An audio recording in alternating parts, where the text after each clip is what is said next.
নমস্কার, শুভ সকাল। আজকে তো ছেলে মেয়েদের মানে মেয়েগুলোর আবদার বিরিয়ানি খাবো, কাল সব বাড়ি চলে যাবে। সেই জন্য এবার বিরিয়ানির চালটা এখানে কাঠে সেদ্ধ করতে বসিয়েছি। ভাতটা ফুটিয়ে গেছে, এই যে ধোঁয়া উঠছে, ভাতটা ফুটিয়ে গেছে।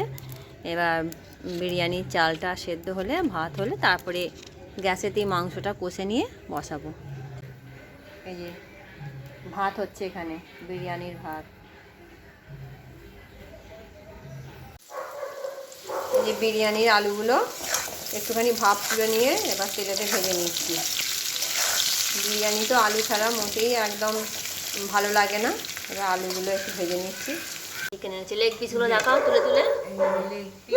লেগ পিস আছে, উইংস আছে, বড় বড় পিসই কেটে নিয়ে এসছে। এই যে আলুগুলো ভাজা হয়ে গেছে, এবার আমি থালার মধ্যে তুলে রেখে দেবো।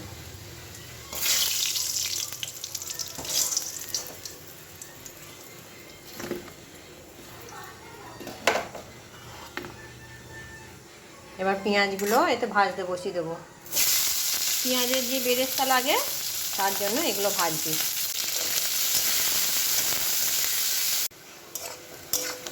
পেঁয়াজের বেরেস্তাগুলো ভাজা চলছে, আর একটু লাল লাল হবে। এই যে আমার এখানে বেরেস্তা হয়ে গেছে ভাজা, আর আলুটাও সেদ্ধ করে ভেজে নিয়েছি। এখানে ডিম কটা সেদ্ধ করতে দিয়েছি। এবার আমি চিকেনটা কষবো এর মধ্যে।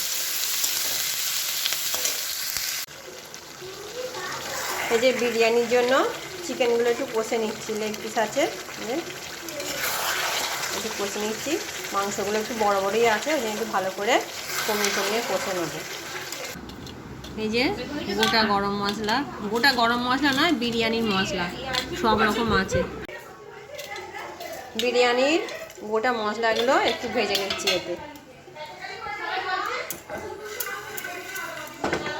ফ্রাই প্যানে একটু ভেজে নিচ্ছি, ভেজে নিয়ে এবার মিক্সারে গুঁড়িয়ে নেব। আমার সমস্ত রেডি হয়ে গেছে। এবার বিরিয়ানিটা পার্ট পার্ট আমি সাজিয়ে নেবো একটা হাঁড়ির মধ্যে। তলায় প্রথমে ঘি দিয়ে দিয়েছি, বেশ বেশি পরিমাণে ঘিটা দিয়েছি। প্রথমে দুটো ভাত দিলাম, দেওয়ার পর চিকেনের পিসগুলো উপরে দিয়ে দেবো। মানে ভাতের একটা স্তর পর দিয়ে দেবো। একটু জুসটাও দেবো এর মধ্যে উপরে, তারপর চারটি আবার ভাত দেবো। এবার কম বেশি সবাই জানে বিরিয়ানির এরকম, এবার যে যা নিজের মতন করে। আমি তো এইভাবেই করি। আর যে মশলাটা তৈরি করলাম তোমরা দেখলে, গোটা মশলা বিরিয়ানি, ওইটা আমি বাড়িতেই একটু শুকনো খোলায় ভেজে নিয়ে মিক্সারে গুঁড়ো করে নিয়েছি। তা ওইটা খুব সুন্দর সেন্ট হচ্ছে। তারপরে ভাত দিয়ে আবার সেই মশলাটা দিয়ে দিলাম, একটু মিঠা আতর, কেওড়া জল, গোলাপ জল, আর ওই বিরিয়ানি মশলা। আবার ওপরে দুটো ভাত দিলাম, আলুগুলো দিয়ে দিলাম, দিয়ে একটু পেঁয়াজের বেরেস্তা দিয়ে বিরিয়ানি মশলা, আবার কেওড়া জল। এবার ডিমগুলো উপরে দিয়ে দেবো। ডিম আলু যা ছিল দিয়ে আর বাকি যেটুকুন ভাত ছিল সেই ভাতগুলো এর ওপরটায় দিয়ে দেবো।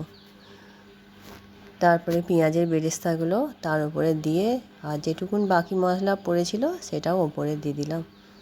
দিয়ে কেওড়া জল, ঘি, গরম মশলা দিয়ে গ্যাসের স্টিমে আমি বসিয়ে দিয়েছি। এবার হাঁড়িটা দমে বসিয়ে দিয়েছি। এই ধারগুলো একটু আটা দিয়ে আমি চেপে দেবো।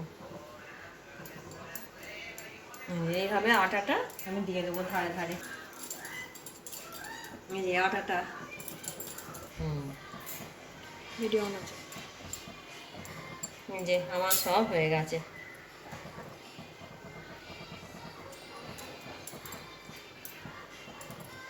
এবার আমি আটাটা, এই ঢাকাটা এর মধ্যে দিয়ে দেবো। পুরো আটা দিয়ে দিয়েছি রাউন্ড দিয়ে, ঢাকাটা পুরো সেমই একটু চেপে দেবো। এই যে আমার আধ ঘন্টার বেশি হয়ে গেছে। এই যে দেখো কেমন হয়েছে, সুন্দর। ঢাকাটা খুলেছি, এবার একে একে সবার বেড়ে নেবো। এবার বিরিয়ানিটা আমি একটা বড় জায়গার মধ্যে ঢেলে নেবো, যাতে ভাগ করার সুবিধা হয়, বা চিকেনের পিসগুলো ভালো করে বুঝতে পারা যায়।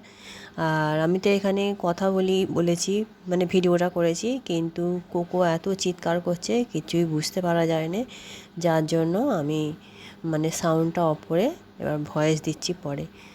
এবার দেখো মানে দারুণ সুন্দর হয়েছে। পুরো দাদা বৌদি স্টাইলে বিরিয়ানি চেষ্টা করলাম। ছেলে মেয়েগুলোও বলছে খুব সুন্দর হয়েছে খেতে। দেখো দেখাচ্ছি কতটা ঝরঝরে হয়েছে জিনিসটা। এবার একে একে চিকেনের পিসগুলো আমি হাঁড়ির মধ্যে তুলে দিলাম। বিরিয়ানি সব খাওয়া দাওয়া চলছে, বিরিয়ানি পার্টি চলছে। আমার এই ভিডিও তোমাদের যদি ভালো লেগে থাকে আমার চ্যানেলটি সাবস্ক্রাইব করবে, লাইক করবে, কমেন্ট করবে। দেখা হচ্ছে পরের একটি ভিডিওয়ে।